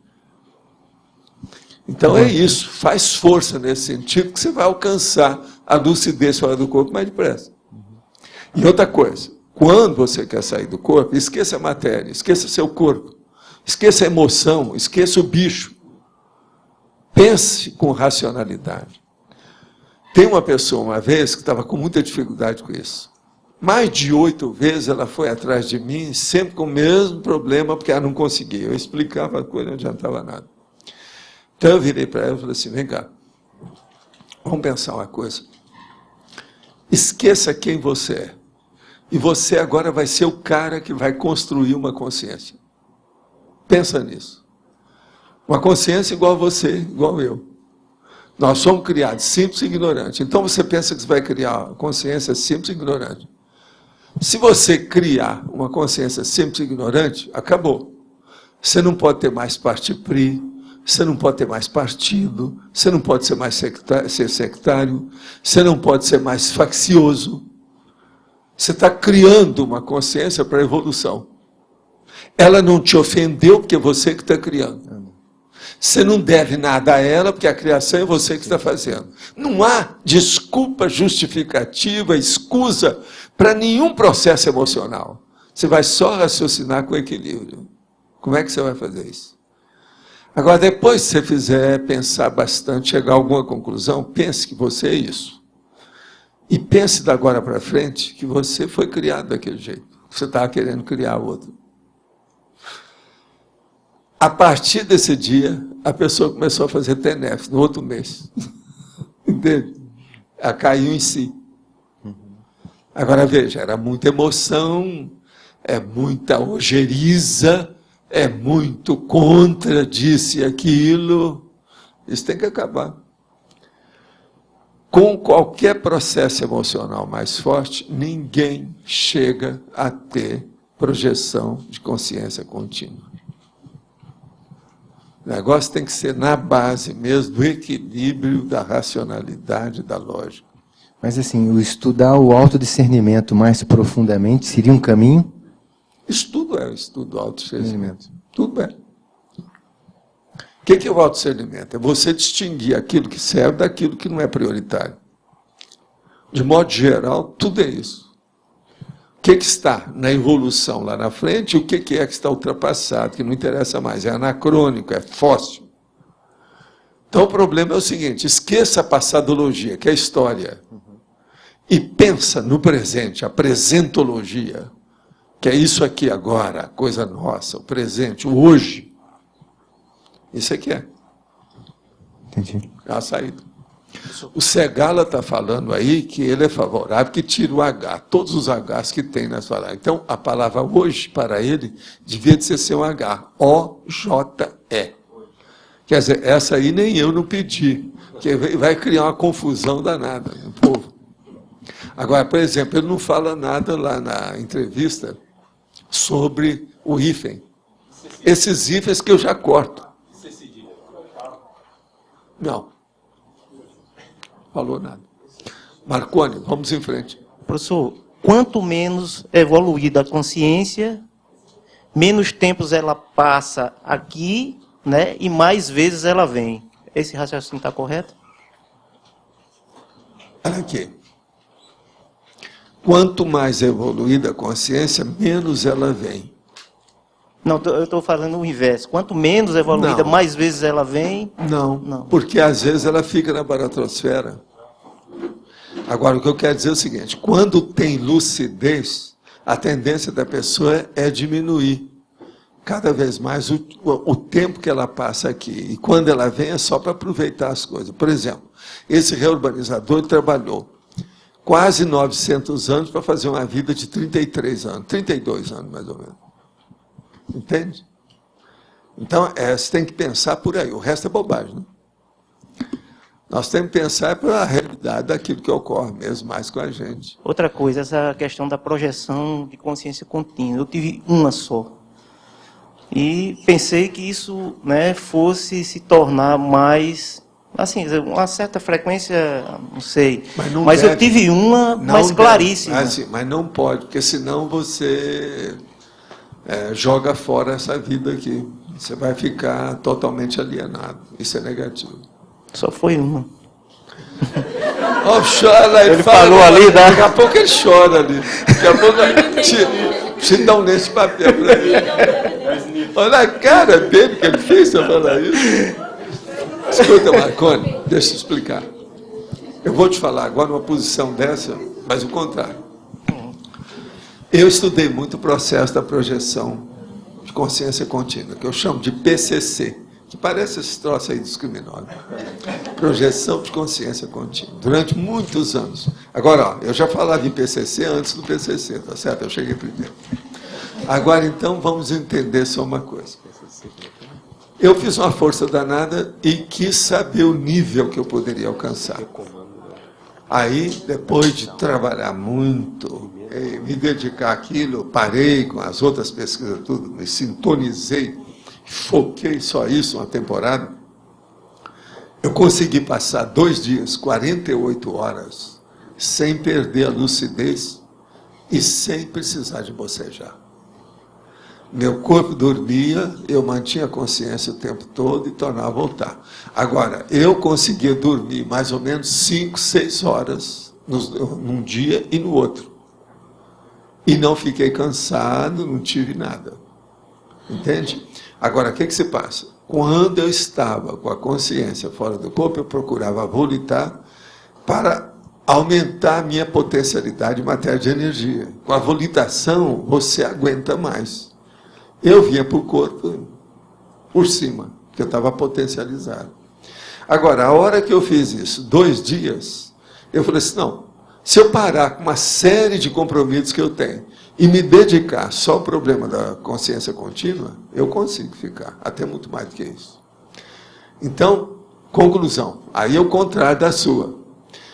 Eu não quero isso.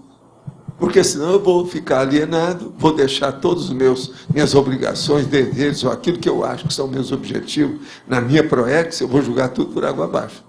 Eu não vou levar isso em consideração. Então, veja, uma pessoa veio, tem o corpo aqui, ela não veio aqui para fazer projeção, não. Você está entendendo? Ela não veio para fazer. A projeção é algo mais, é um extra, é uma extrapolação, entende? É um tipo de pós-fácil. Dentro do processo é um post-scriptum. Mas ela não é o real. Porque o real nosso é viver com o corpo, aqui na vigília física ordinária, essa que eu estou falando aqui com você. Agora, se eu começar a sair do corpo, ficar fora o tempo todo, isso aí é negativo. Isso não pode, não é por aí. Agora, eu então estudando isso, fui estudar depois o reurbanizador, esse, que viveu aí uns 32 anos. Ele estava num corpo de idiota, então para ele, tanto fazia estar na vigília física ordinária ou não. Ele mantinha a lucidez de qualquer modo e estava trabalhando a partir disso. Então veja, já é um nível que eu não consigo chegar lá. Isso aí não dá. Então, meu caso é trabalhar muito para ver o que é que ele fez para a gente chegar até lá. Aí eu comecei a dissecar. O que é que tem daqui até lá? Entre eu e o serenão, o que é que tem no meio? Não dá para eliminar esses atravessadores? Então eu comecei a pensar, olha lá, conscienciólogo, teu desperto, sempre consegue, teleguiado, evoluciólogo, até chegar no serenão. Então aí eu comecei a pensar, aquilo tudo ali, ó, que interessa.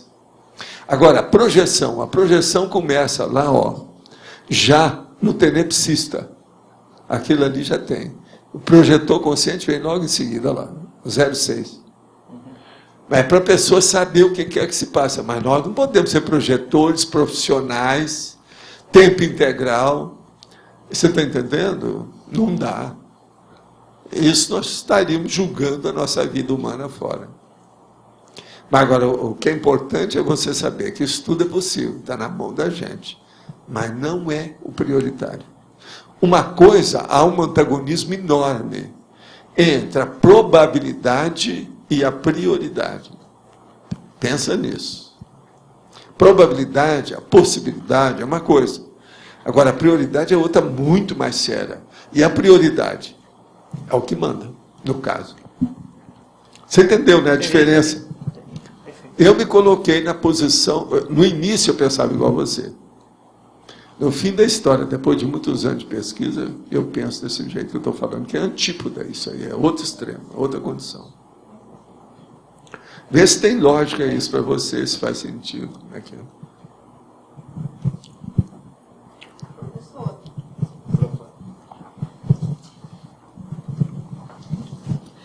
Então, seguindo esse raciocínio que você acabou de colocar ali para o Marconi em relação à projeciologia, à projetabilidade, como é que fica o desenvolvimento do paradigma consciencial pessoal, esse nível de percentual pessoal, para que a pessoa entenda melhor a sua condição de consciência? Ela não é...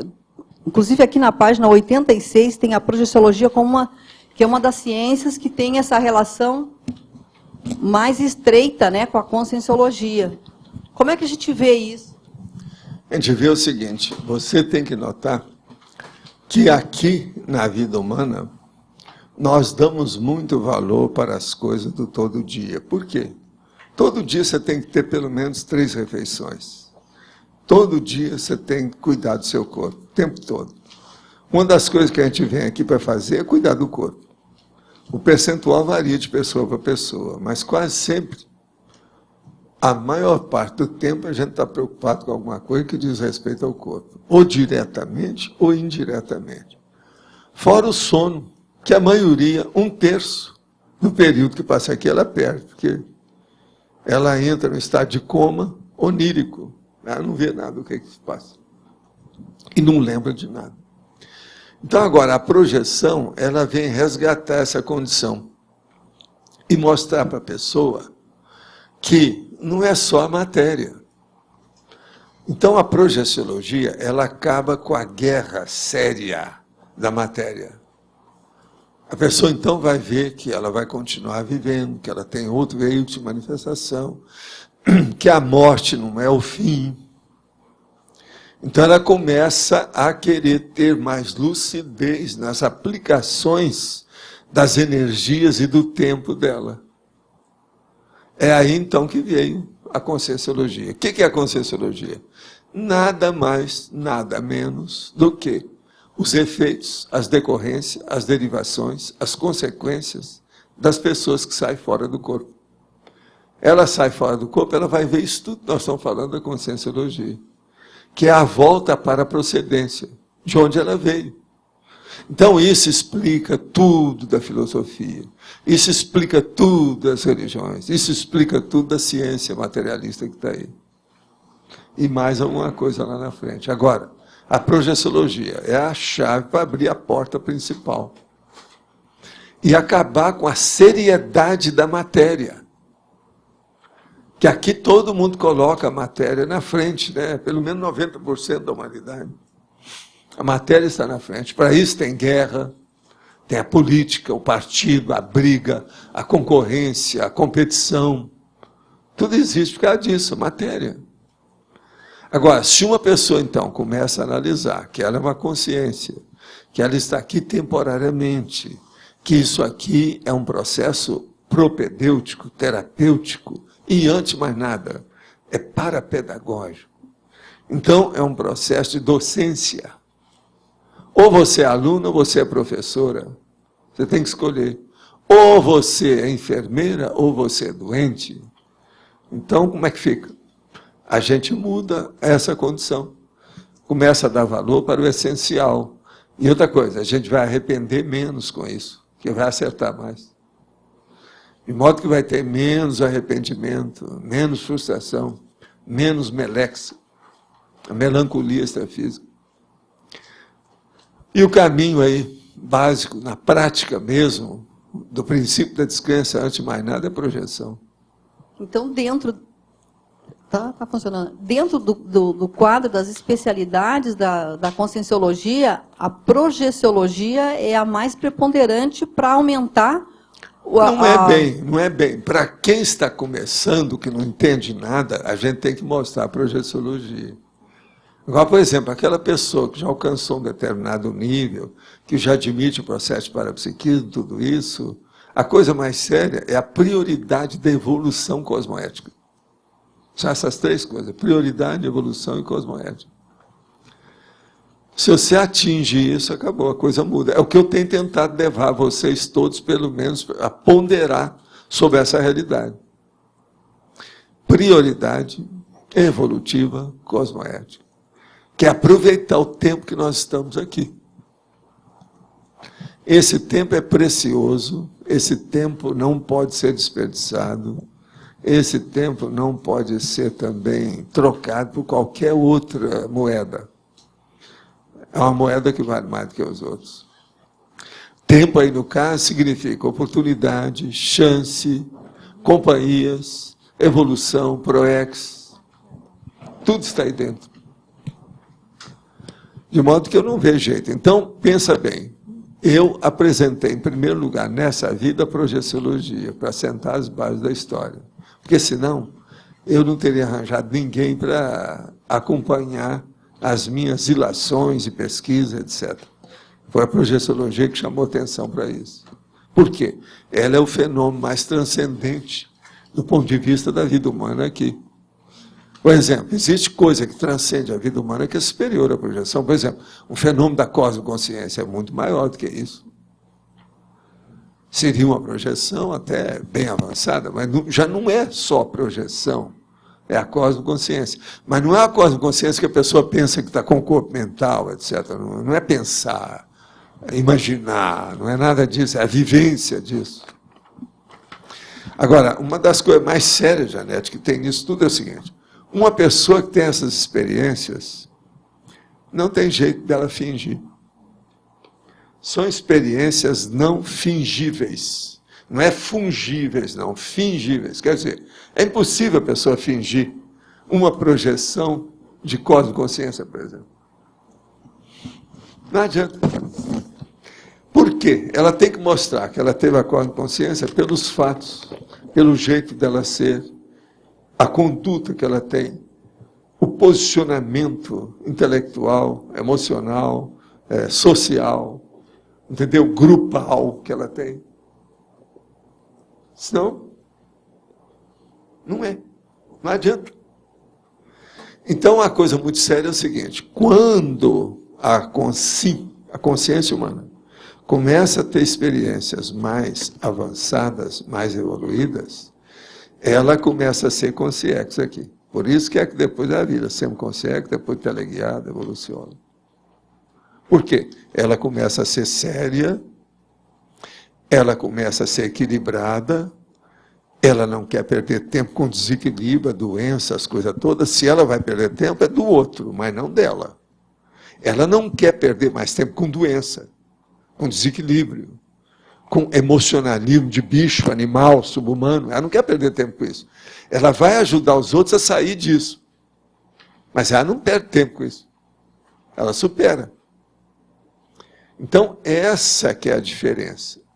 E é por isso que eu comecei o primeiro passo dentro dos processos da fenomenologia, a parafenomenologia, é a projeciologia, porque não tem outro jeito.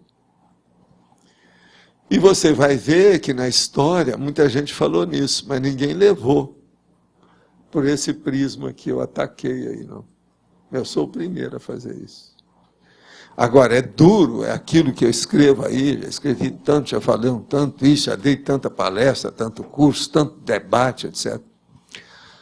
O nosso amigo Pasteur apareceu no início do século XIX, viu uma porção de germe, aquela coisa toda, e a vida dele toda, ele trabalhou com aquilo. Praticamente, a primeira metade do século XIX, ele abriu o jogo a respeito dos processos dos germes, dos micro-organismos.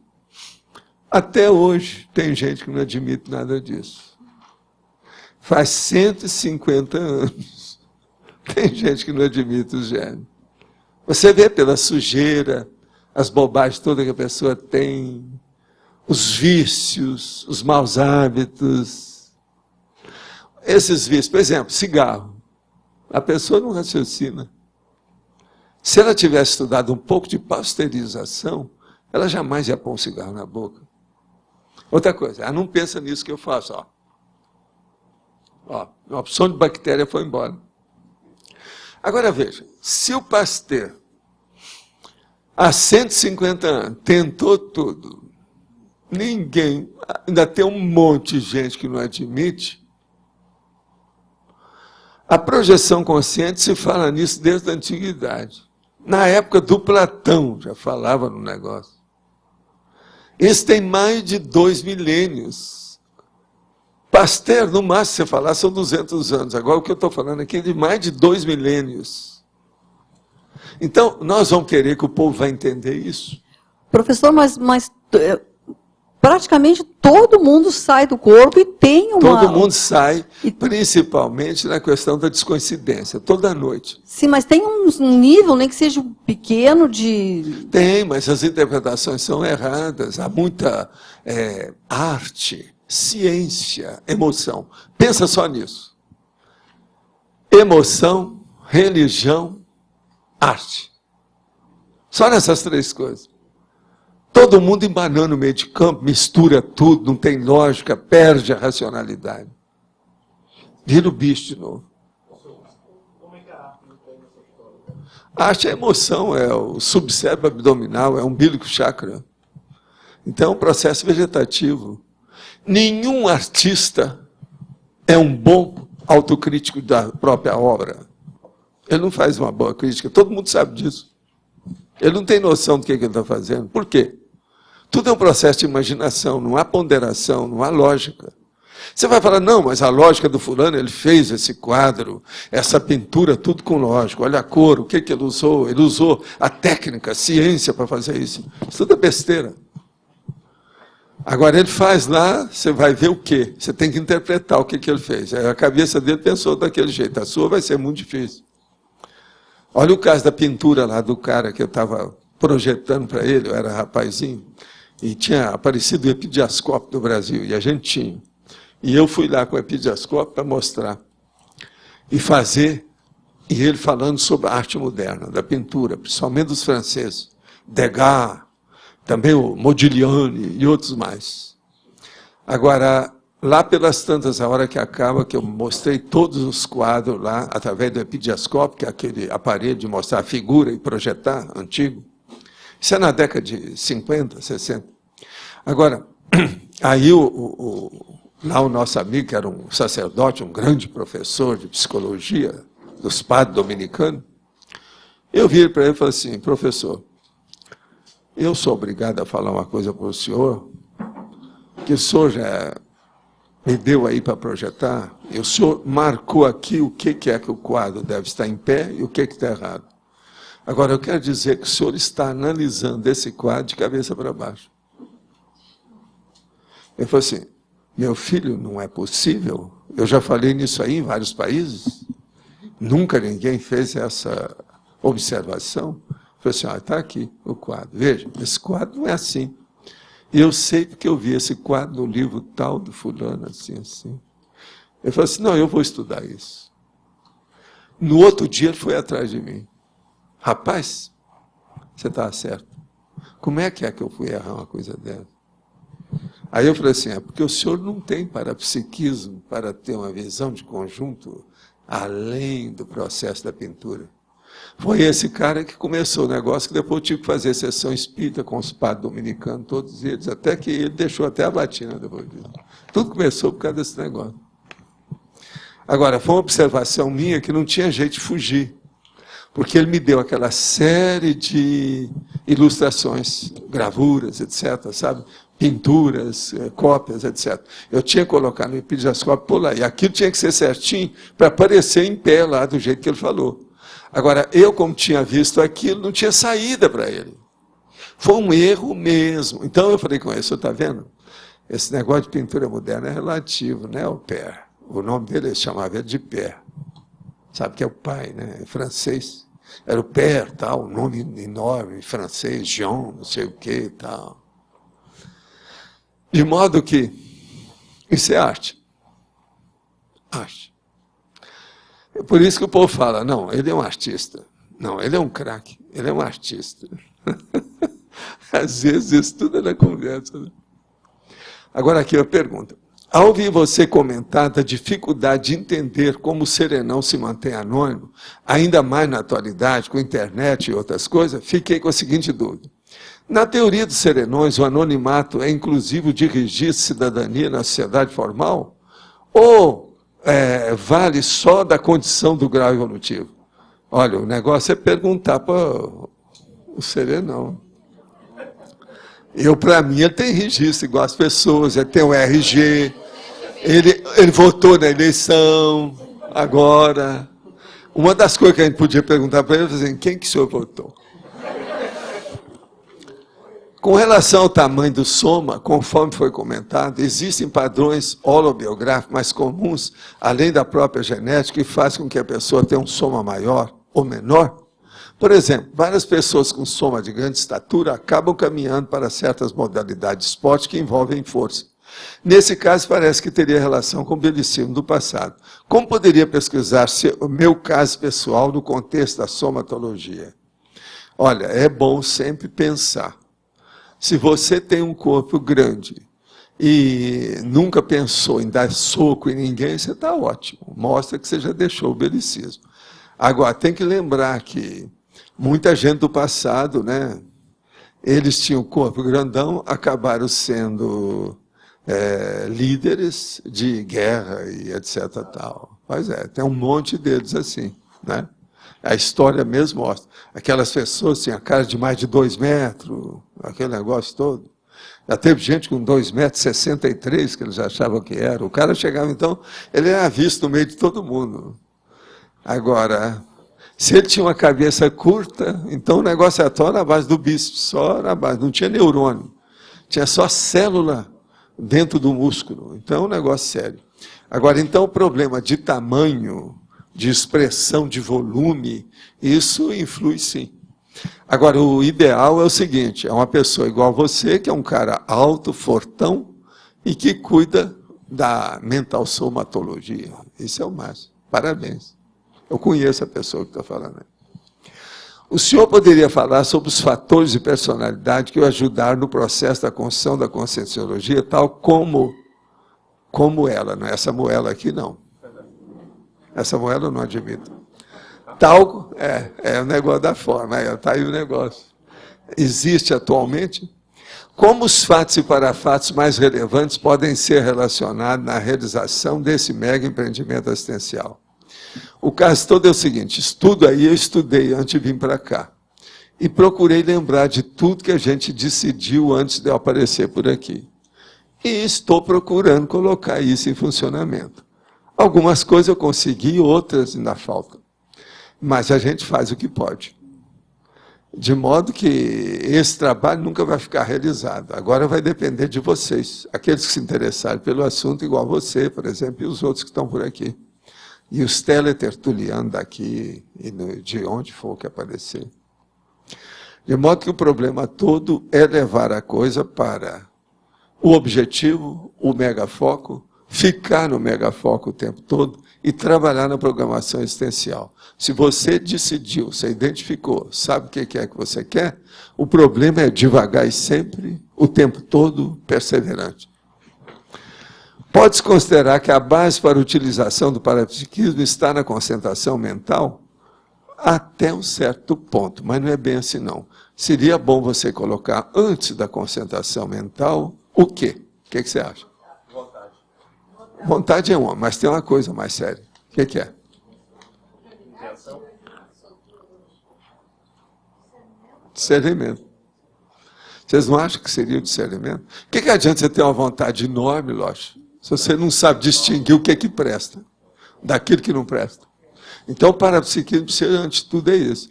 Por exemplo, a maioria das pessoas não tem discernimento. Por quê? Elas não dão valor para o parapsiquismo, que é uma das coisas mais sérias que nós temos por aqui, que é onde você vai entender, vai entrar na estrutura e vai aplicar a sua paraprocedência. Sem parapsiquismo é possível fazer isso, Mabel? Não é? Então, veja, faltou discernimento. Então, veja, o povo não tem discernimento.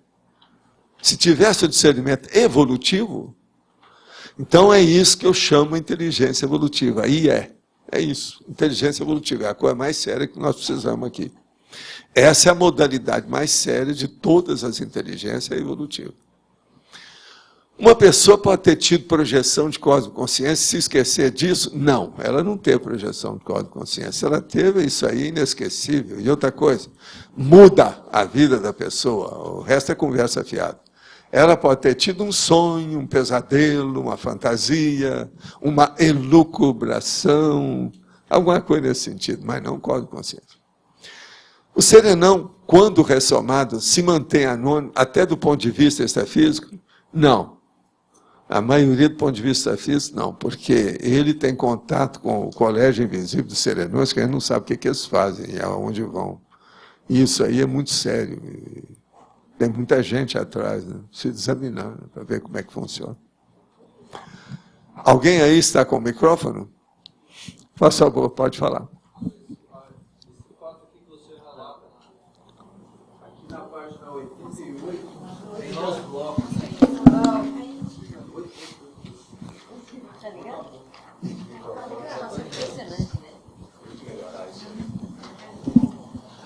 Na página 88, aí o senhor analisa ali os blocos, né? Sim. É uma projeção retrocognitiva de uma pré-cognitiva da projeção em si. Isso é uma espécie de autorrevezamento que aconteceu? Poderia ser considerado assim? Não, isso aí é um estudo geral que você pode fazer. Agora, o problema é o seguinte, uma pessoa que faz muita projeção e fica veterano, se ela chegar na projeção de consciência contínua, ela vai alcançar qualquer outro tipo. Olha lá o tanto de projeções que nós temos, são dezenas de tipos. Ela vai ver isso. A distância... Se ela não teve a experiência direta, ela vai entender todas as outras, porque umas são mais abrangentes do que outras. Se uma pessoa faz isso, ela sai de projeção com o corpo mental, mental soma, a situação muda toda, porque ela vai começar a compreender tudo que ela faz de psicossoma, tudo que os outros fazem de psicossoma. Então, ela abrevia o caminho, ela faz o shortcut, está entendendo? Ela diminui aquilo, o trabalho, o esforço, a compreensão, enfim. Ela faz uma síntese do processo mais depressa. A distância cronológica é secundária, nem faz diferença. Não. Né? Acabou tudo. Tanto já. para a consciência como para a energia, distância é bobagem. Né? E tempo também. Tempo também. Aqui tem uma questão de forma, não sei se já foi olhado aqui nessa página 88. Sim. Lá no bloco B, o finalzinho lá da a linha 3 lá. E tem uma vírgula.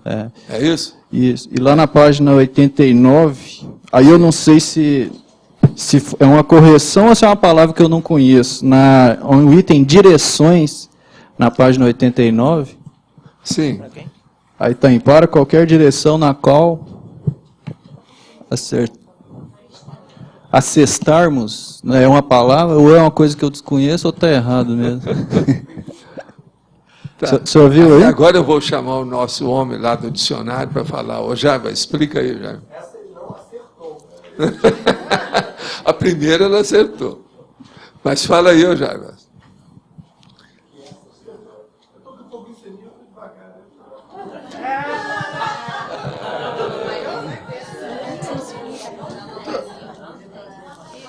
Acestar é a hora que você mira alguma coisa.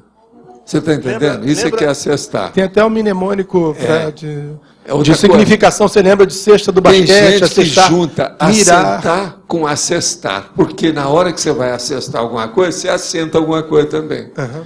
Tem gente que junta as duas coisas. Por isso que eu queria que ele falasse, para ver o que ia sair dele. Mas é que ele está comendo agora, não pode. Eu estou um pouquinho devagar, mas daqui a pouco está almoçando. Mas você entendeu? Assestar, por exemplo, a mira. Você vai colocar. Agora, aqui eu estou falando o ponteiro da consciência, que é da bússola. Entendi. Você tem que assentar, quer dizer, colocar o ponteiro no rumo certo. Você está entendendo? Direcionar convenientemente, de modo acertado. É isso. Entendi. Está certo aí, irmão? Professor, Sim. o senhor comentou... Está no horário. O senhor comentou que o tempo é precioso e não pode ser desperdiçado.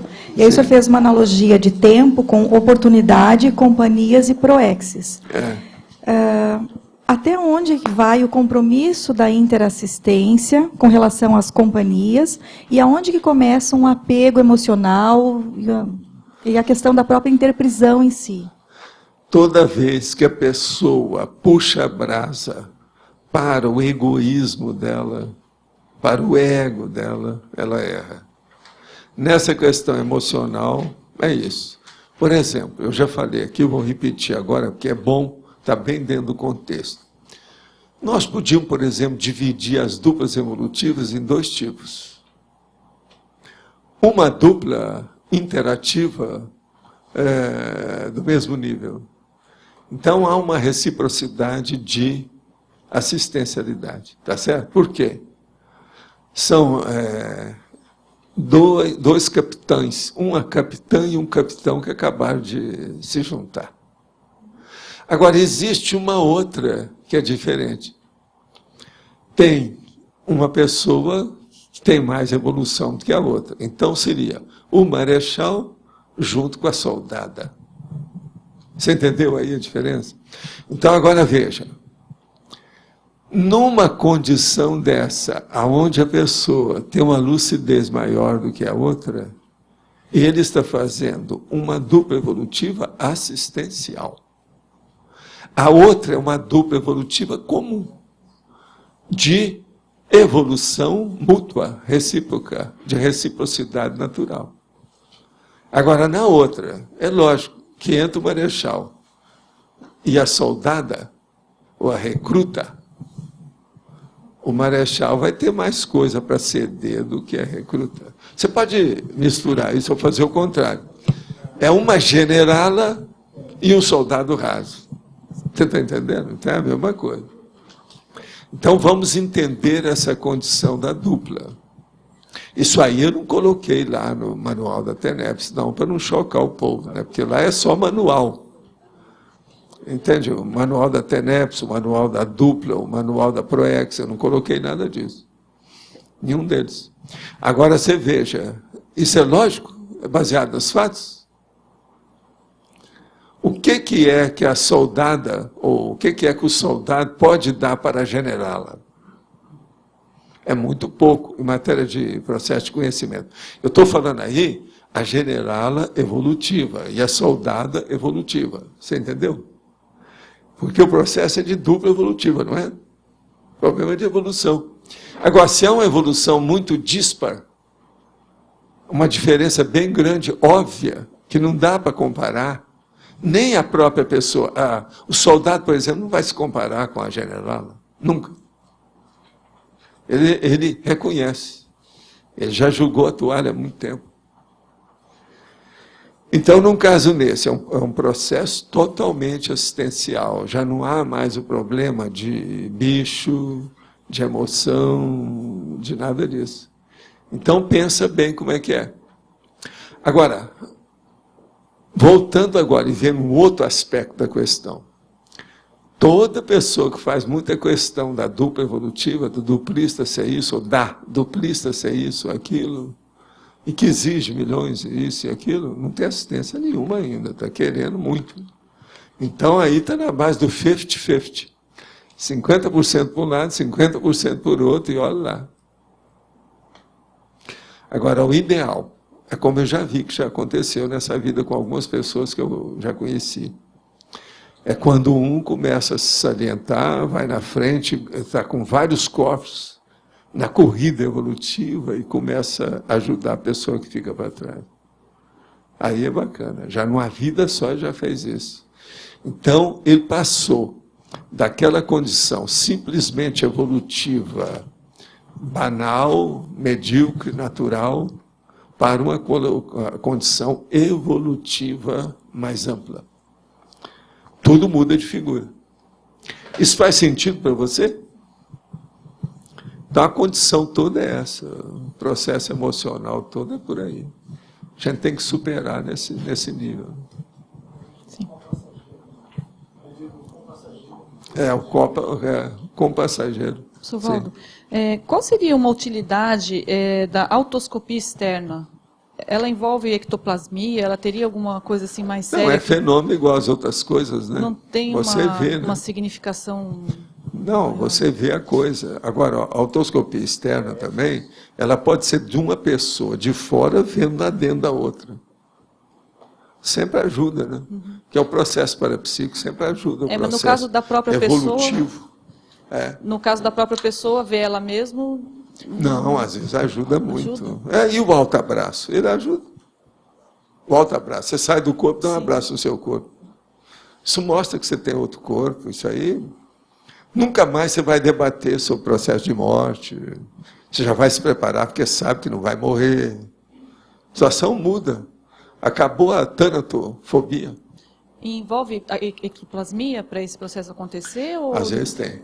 Muito sério. Depende do que é, né? Mas às vezes tem. Entendi. Depende, não é todo caso. O que é melhor? Estudar a consciência, ler livros em geral, fazer atendimento médico assistencial, esclarecer consciência quanto à multidimensionalidade, pensar somente em si e depois nos outros, utilizar o ectoplasma e outro parapsíquico em si e nos outros.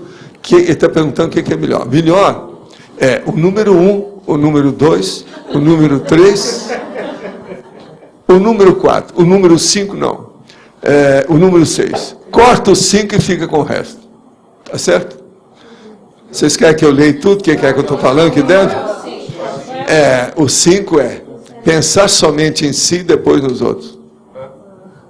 Se for pensar para acabar com o egoísmo e o orgulho, tudo bem, mas falando do jeito que eu estou falando aqui, parece que não é bem assim, né? Porque senão já teria esclarecido.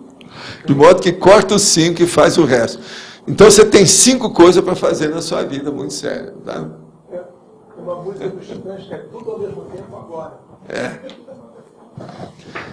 Anonimato serenão, sei lá. Será que ele camufla as energias? Sim, ele sabe mexer com isso, que é isso. Isso aí até a gente sabe fazer, isso aí não é tão difícil. Para começar, até a gente faz. Isso é o encapsulamento energético. Por que existem projeções em que voltamos totalmente tontos por algum tempo? É porque você está, se está fazendo a projeção mesmo, você está em andamento, está em evolução, está em desenvolvimento. Tem muita coisa pela frente. Vai chegar um ponto que não tem ressaca nenhuma energética. Você faz uma projeção, você vem com a corda toda e como se fosse o Superman. Se for a Mulher Maravilha. E por aí vai, a Superwoman. O negócio é muito sério. Já que hoje o tema é conscienciologia, quero saber de que forma as ciências convencionais, física, química, biologia, vão ser adaptadas bem futuramente para funcionar multidimensionalmente de forma conscienciológica. Esquece isso. Física, química, biologia, o troço vai daqui, né? Não tem jeito. Agora, você falar, por exemplo, que tem uma parabiologia, isso já existe, isso é outra coisa. Mas agora, querer adaptar a física e a química, essas coisas, I'm sorry. Tem coisa parecida, a própria ectoplasmia passa por aí, tá? Mas não é bem assim. De modo que nos preocupe com essas ciências, não, elas estão muito bem de vida, vão muito bem. Nem o crash lá da Wall Street vai pegar os, como é que é lá, os quilômetros todos do colisor. Estão lá. Quantos quilômetros são? 27 quilômetros. Não é fácil, hein? 27 mil metros, uma roda assim. É muita coisa, né? Vocês pensem bem que é. Eu gostei da expressão do pessoal de acabar com a seriedade da matéria. É a seriedade da matéria. Mas isso aí eu já falo da época do Centro da Consciência Contínua. A pessoa chegava lá em casa e falava assim, você está levando a vida material muito séria. A vida, isso aqui não é só isso. Tem uma vida consciencial, pensa nisso. Não fique dando tanto valor para a matéria, para o seu corpo, não é bem assim. Dê valor é para a oportunidade que você tem dessa matéria e nesse corpo para ajudar os outros. Olha a interassistencialidade. Então, esse aqui é. Agora, eu falava que acabava com a seriedade e falava na palavra guerra. A seriedade da guerra, da matéria. Que o processo todo é esse. Eu usava também a palavra guerra. Agora, gente, hoje tem muita gente para falar alguma coisa aí? Como é que está? Tem? Mas está tudo bem? Alguém ainda tem alguma pergunta aí? Está tudo bem? Está ok? Ah, é? Na relação dessa dupla, né, que o senhor falou, um sendo marechal, soldado, outro, ou vice-versa, as concessões, qual o limite dessas concessões? E essas concessões devem ser feitas e depois ser feitas a tares? Não, a concessões é aquela mesma, por exemplo, que você, como na condição de mãe, você faz para o seu filho, ou para a sua filha. Ou na condição de pai, se faz para uma criança. Isso é a condição. Então, é o problema da maioridade ajudar a minoridade. É o problema da pessoa mais sadia ajudar o mais doentio. É isso aí. Agora, isso é a pessoa que vai interpretar qual o nível, a profundidade, o modo de fazer, o modus faciente, o modus operandi, o modus vivendi dessa condição. Entende? É por aí. Tá bom, obrigada. Gente, eu quero dizer que no domingo nós temos aí a antagonismologia sadia. Agora, hoje nós temos 13 verbetes aqui para a nossa eleição. Nós só queremos informar, então, as pontuações da tertúlia. Foram 20 votos online. Nós tivemos respondidas pelo professor Walter 23 perguntas da internet e foram 56 pessoas que assinaram a lista de presença aqui. Agora, após a eleição, nós temos como recados a Nilza, do Colégio Invisível da Cosmoética, e a Sinvex. Tudo bem, pessoal? Podemos começar? Vamos lá. Verbetes novos. Antagonismo, banco de olhos, cronologia da projeciologia, fenômeno projetivo ambivalente, verbetes antigos, antimodelo, banco da salvação, banco de esperma, banco de leite humano, estatística motivadora, interesse transpresarial, presumibilidade, princípio coloquial e técnica da sexta.